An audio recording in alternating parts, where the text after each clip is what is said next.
So ngayon, papunta tayo sa Uyang Chay.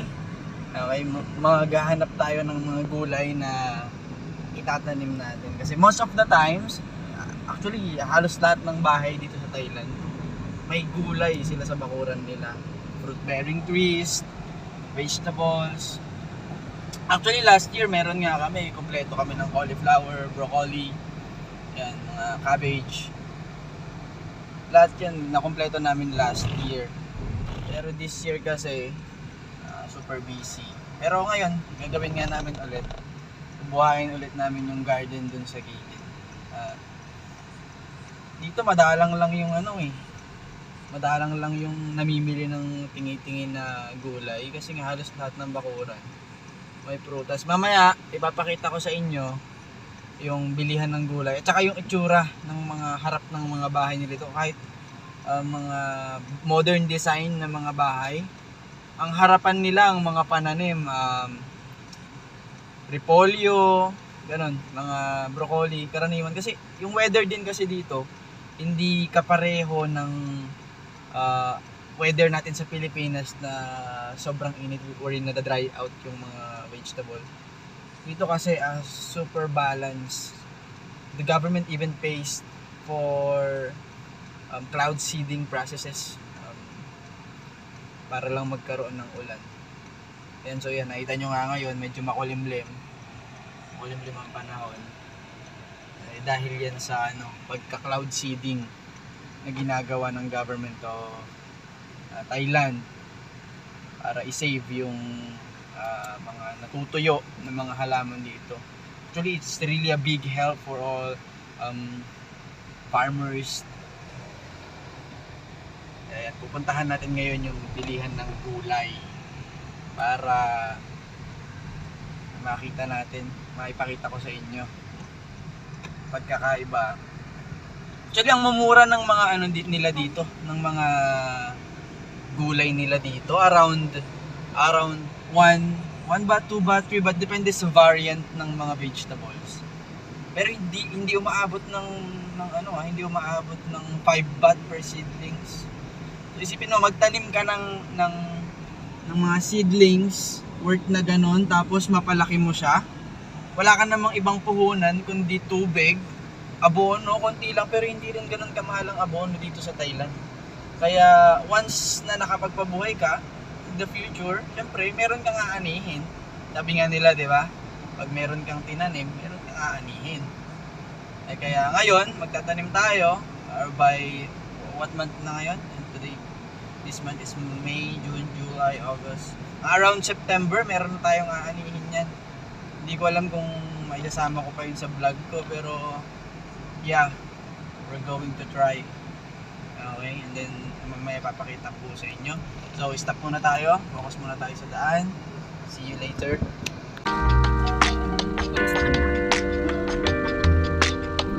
Meron na.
Ayan, so nakuha na nga po natin yung pungapong ni nanay.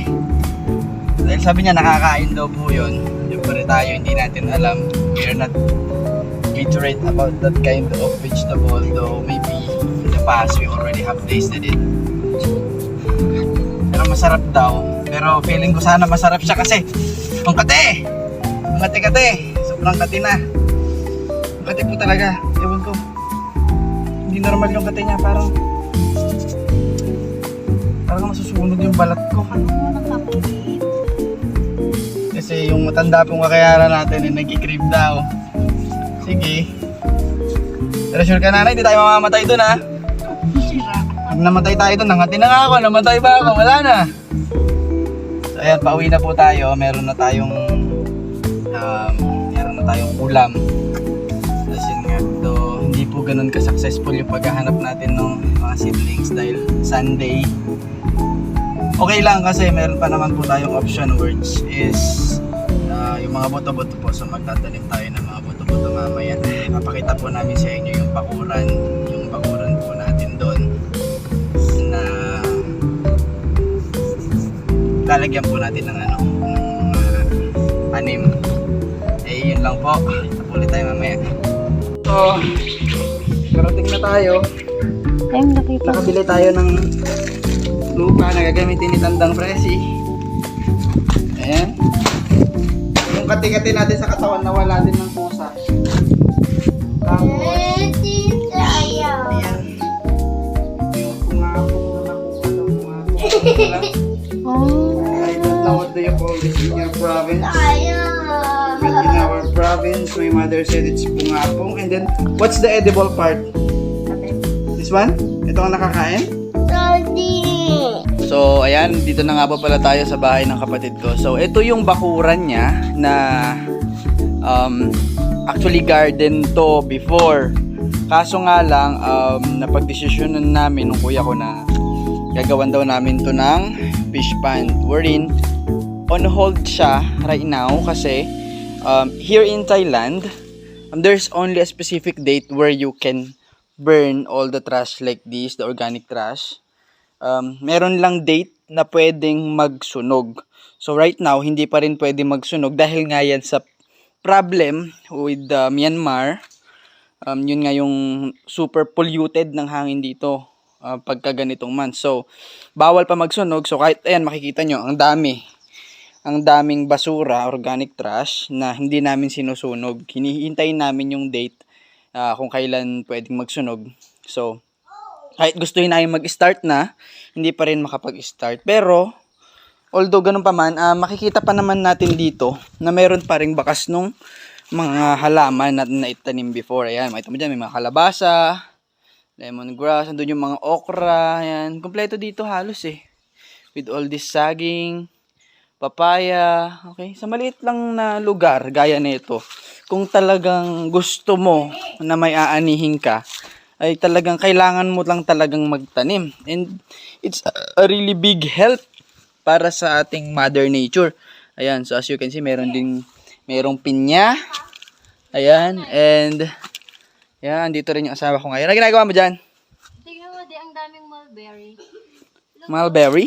Mulberry, ayan, so. Ayaw nga, no? Tingnan mo, hindi na namin to napapansin. Hindi na namin naaani. May mga mulberries na pala dito na pwede na.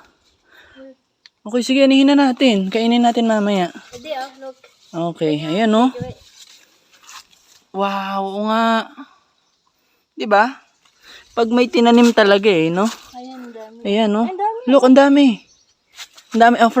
Oo, dito, kapag dito ka tumingin, ang dami makita mo yung mga bunga. Ayan. Okay, so anihin natin siya. Titikman natin siya mamaya. Ingat-ingat lang kasi talaga tayo dito. Kasi nga, super maahas dito sa Thailand. Ayan. Ayan.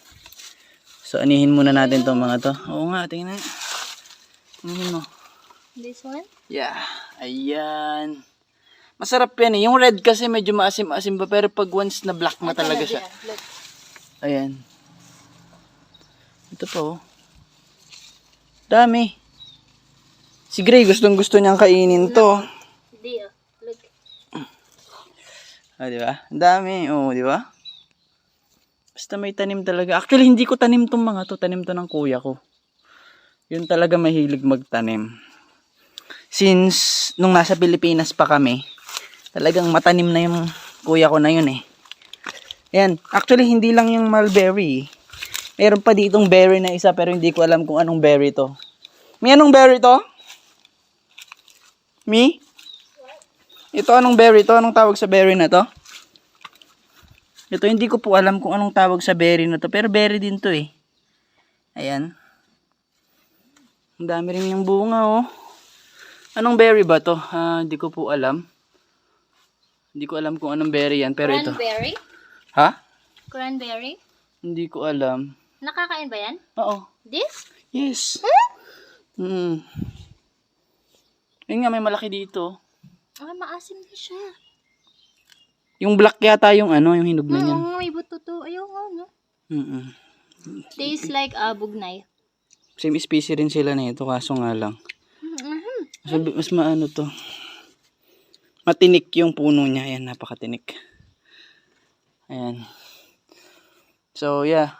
Ito nga po ililinisin namin. Tapos bubuhayin namin itong gardenan na to. Actually, ito before, last September. Ano to? Punong-puno to ng cauliflower, broccoli, and cabbage. Kasi hindi na talaga kami bumibili ng ganun kasi talagang super dami na. Sa ganito kaliit na area kapag talagang nagtanim ka, talagang marami ka nang aanihin kahit ganito kaliit lang yung area. Actually ngayon, madamo pa siya. Pero sa harapan, sabi ko nga kanina, normally, ang tanim ng mga tao ay halaman. Pero dito hindi. Ayan. Makita mo, isa combination of sitaw and mani. Yeah. Yan. Ito mani. Ito sitaw. So, mauuna yung sitaw. After mong anihin yung sitaw, hayaan mo nang mabulok dyan yung puno niya. Magiging like organic fertilizer na siya ng mani. Then, after such time, aanihin mo rin naman yung mani. Yeah. That's all. Mamaya na lang. Kita tayo mamaya pag nagtanim na kami. Ayan. So, ito na po yung kanina. Kung malala nyo, yung kinuha ko na parang gabi. Na makate. Ayan, ito siya. Ayan, no? Ayan yung kanina. Ayan, kakainin na nga po namin siya. Ito na siya ngayon. So, moment of truth na malalaman natin kung masarap talaga siya. Okay? Oh, ayan. So, good morning po. So, ito nga po, tatapusin ko na ang aking mini vlog with a simple conclusion na gagawin po natin ngayon on the spot, impromptu. By the way, nandito nga po pala ako sa aking office. Okay, this is the Foreign Department office. Okay, here in my school. Yan, wala ka pong tao. Sinadya ko po talagang pumasok ng maaga ngayon para dito ko po tapusin yung video ko.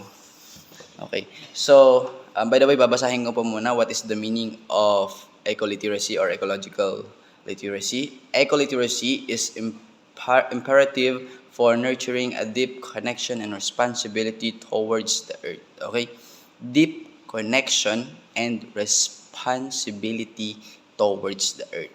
Tayo po as inhabitant or sabihin na lang natin na tagapangalaga, ginagampanan po ba natin talaga ang ating responsibility? Kasi una sa lahat, hindi sa atin ng earth. 'Di ba? Parang maitira lang tayo dito hanggang maubos yung buhay natin. Nagampanan po ba natin? Nakakatulong po ba tayo sa earth para mag-survive for the future generation? So parang ganun po yan yung ecoliteracy. Kung alam mo, gagawa ka ng paraan para mas maprolong ang buhay ng ating planet. No po? So dito po nga po pala sa vlog ko, marami akong mga tinakal dyan, yung mga pagbili ng mga gulay, tsaka yun po, yung pagbablog ko nga po pala nung surroundings ng bahay ng kuya ko. Isipin mo yun, sa area po ng bahay niya, meron siyang apple, meron siyang longgan, lychee, rambutan, meron siyang mango, meron siyang um, langka, meron siyang santol, 'di ba? Yun pa lang po, yung pagtatanim pa lang po ng fruit-bearing trees is win-win na po yun. Para kay Mother Nature at saka para sa kanya. I mean, sali na siguro ako kasi nakikitira din ako sa kanya. Siyempre, in the future, kami rin naman yung aani ng mga fruits habang nagbibigay naman siya ng oxygen para mag-survive sa Earth. 'Di ba? So, ganun lang po yun yung literacy. Pero, di na po siya dina-downgrade ko ang Pilipinas. Pero, sa atin kasi ngayon, parang wala nang pakialam Wala na, dito may mga batas talaga na may mga certain trees na hindi talaga pinuputol. Actually, kahit nandun ka sa city, may makikita ka doon ng mga malalaking puno na talagang hindi nila pinuputol.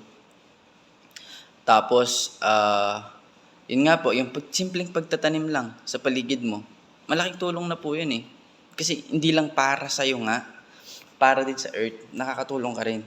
So, in my vlog po, makikita po talaga natin yung pagkakaiba.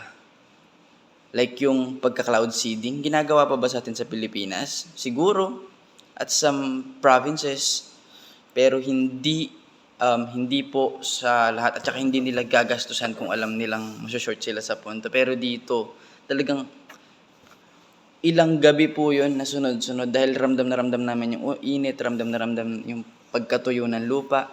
Ilang gabi po yun na sunod-sunod na nagpa-cloud seeding dito sa Chiang Rai para lang umulan.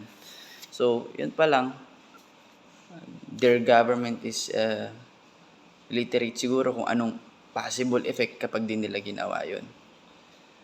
Tapos, ano pa bang tinakil ko sa vlog ko?